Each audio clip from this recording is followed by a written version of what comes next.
Salut les fans de Ninja et bienvenue sur la chaîne. Aujourd'hui, on plonge dans un sujet qui fait rêver des millions de fans à travers le monde. Une adaptation live-action de Naruto, mais pas n'importe laquelle. On va se concentrer sur l'aspect le plus crucial et le plus excitant. Comment représenter les techniques ninja, les fameux jutsus, de manière crédible et spectaculaire à l'écran. Accrochez-vous, on va décortiquer tout ça ensemble. Pour commencer, parlons des bases. Les mudras, ces signes de main si iconiques. Dans le manga et l'anime, ils sont rapides, complexes, presque magiques. En live-action, il faudrait trouver le juste milieu. Imaginez des chorégraphies de mains ultra précises, filmées avec des ralentis stylisés pour que le spectateur puisse admirer la complexité, un peu comme dans les films de kung-fu où chaque mouvement compte. Ce ne serait pas juste des gestes, mais une véritable performance martiale, un art à part entière qui rendrait chaque jutsu unique avant même qu'il ne se manifeste. Ensuite, le ninjutsu, l'art des techniques élémentaires. Pour le Katon, la boule de feu suprême. On ne veut pas d'un simple effet numérique ajouté en post-production. On veut sentir la chaleur.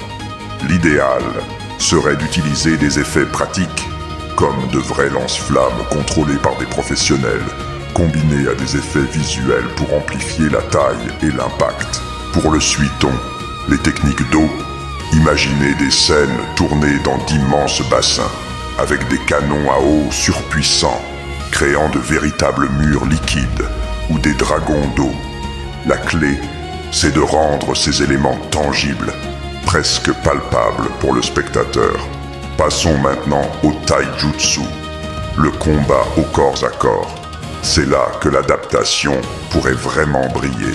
On a besoin d'acteurs avec une solide formation en arts martiaux, comme Iko Uwais dans The Raid ou Tony Jaa dans Ong Bak.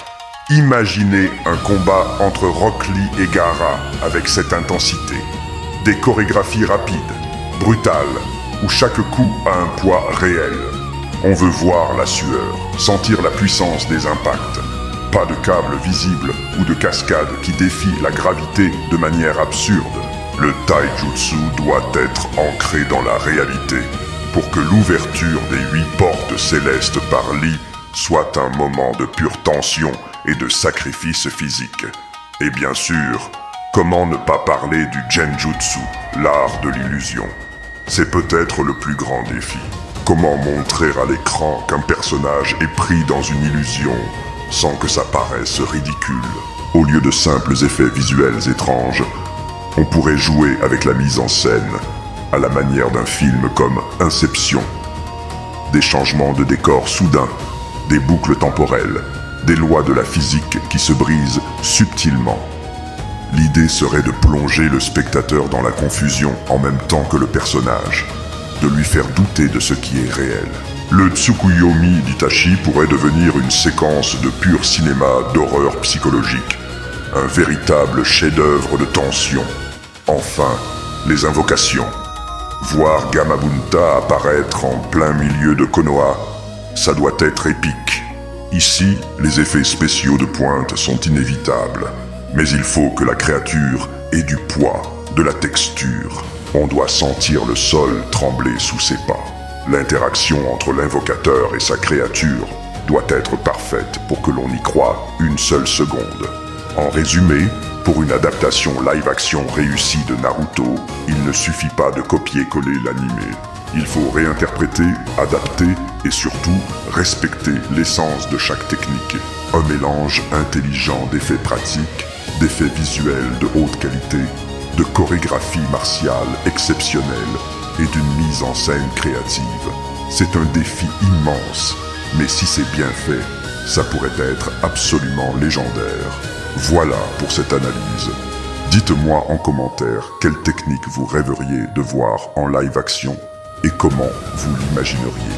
Si la vidéo vous a plu, n'oubliez pas de laisser un gros pouce bleu, de vous abonner et d'activer la cloche pour ne rien manquer.